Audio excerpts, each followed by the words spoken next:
السلام علیکم ورحمۃ اللہ وبرکاتہ۔ ناظرین کرام، آج کی اس ویڈیو میں آپ کو بتاؤں گا کہ نبی کریم صلی اللہ علیہ وآلہ وسلم پر وحی کیسے نازل ہوتی تھی۔ جب نبی پاک صلی اللہ علیہ وآلہ وسلم پر وحی نازل ہوتی تھی تو آپ صلی اللہ علیہ وآلہ وسلم کی کیفیت کیا ہوتی تھی۔ ناظرین کرام، صحیح بخاری کے اندر حدیث طیبہ ہے کہ نبی کریم صلی اللہ علیہ وآلہ وسلم پر وحی کا ابتدائی دور اچھے سچے پاکیزہ خوابوں سے شروع ہوا۔ آپ خواب میں جو کچھ دیکھتے وہ صبح کی روشنی کی طرح صحیح اور سچا ثابت ہوتا۔ پھر من جانب قدرت آپ تنہائی پسند ہو گئے اور آپ صلی اللہ علیہ وآلہ وسلم نے غار حرا میں خلوت نشینی اختیار فرمائی اور کئی دن اور رات وہاں مسلسل عبادت اور یاد الہی و ذکر و فکر میں مشغول رہتے۔ جب تک گھر آنے کو دل نہ چاہتا توشہ ہمراہ لیے ہوئے وہاں رہتے۔ توشہ ختم ہونے پر ہی اہلیہ محترمہ حضرت خدیجہ رضی اللہ تعالی عنہا کے پاس تشریف لاتے اور کچھ توشہ ہمراہ لے کر پھر وہاں جا کر خلوت گزین ہو جاتے۔ یہی طریقہ جاری رہا یہاں تک کہ آپ پر حق منکشف ہو گیا اور آپ غار حرا میں ہی قیام پذیر تھے کہ اچانک حضرت جبریل علیہ السلام آپ کے پاس حاضر ہوئے اور کہنے لگے کہ اے محمد صلی اللہ علیہ وآلہ وسلم پڑھو۔ آپ فرماتے ہیں کہ میں نے کہا میں پڑھنا نہیں جانتا۔ آپ صلی اللہ علیہ وآلہ وسلم فرماتے ہیں کہ فرشتے نے مجھے پکڑ کر اتنے زور سے بھینچا کہ میری طاقت جواب دے گئی، پھر مجھے چھوڑ کر کہا کہ پڑھو۔ میں نے پھر وہی جواب دیا کہ میں پڑا ہوا نہیں ہوں۔ اس فرشتے نے مجھ کو نہایت ہی زور سے بھینچا کہ مجھ کو سخت تکلیف محسوس ہوئی، پھر اس نے کہا پڑھ۔ میں نے کہا میں پڑا ہوا نہیں ہوں۔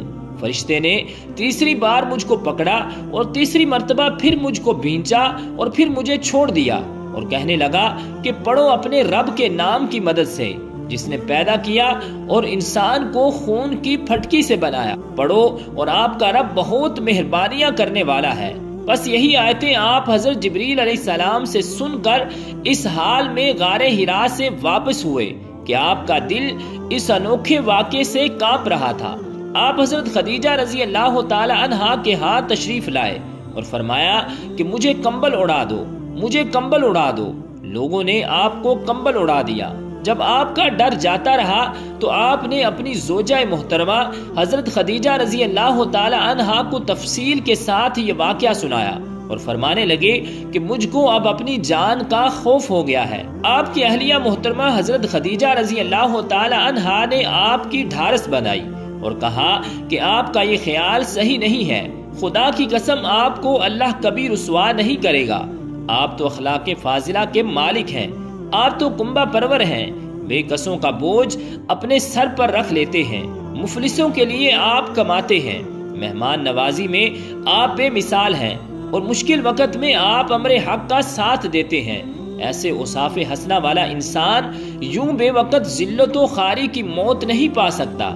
پھر مزید تسلی کے لیے حضرت خدیجہ رضی اللہ تعالی عنہا آپ صلی اللہ علیہ وآلہ وسلم کو ورقہ بن نوفل کے پاس لے گئیں جو ان کے چچا زاد بھائی تھے اور زمانہ جاہلیت میں نصرانی مذہب اختیار کر چکے تھے اور عبرانی زبان کے کاتب تھے۔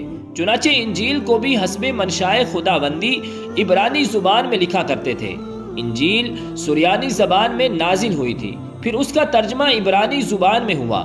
ورقہ اسی کو لکھتے تھے۔ وہ بہت بوڑھے ہو چکے تھے، یہاں تک کہ ان کی بینائی بھی رخصت ہو چکی تھی۔ حضرت خدیجہ رضی اللہ تعالی عنہا نے ان کے سامنے آپ کے حالات بیان کیے اور کہا کہ اے چچا زاد بھائی، اپنے بھتیجے یعنی محمد صلی اللہ علیہ وآلہ وسلم کی زبانی ذرا ان کی کیفیت سن لیجئے۔ وہ بولے کہ بھتیجے، آپ نے جو کچھ دیکھا ہے اس کی تفصیل سناؤ۔ چنانچہ آپ صلی اللہ علیہ وآلہ وسلم نے از اول تا آخر پورا واقعہ سنایا، جسے سن کر ورقہ بے اختیار ہو کر بول اٹھے کہ یہ تو وہی ناموس یعنی معزز رازدان فرشتہ ہے جسے اللہ نے حضرت موسیٰ علیہ السلام پر وحی دے کر بھیجا تھا۔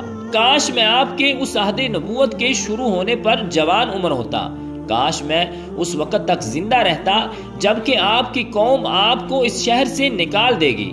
رسول کریم صلی اللہ علیہ وآلہ وسلم نے یہ سن کر تعجب سے پوچھا کہ کیا وہ لوگ مجھ کو نکال دیں گے؟ حالانکہ میں تو ان میں صادق و امین و مقبول ہوں۔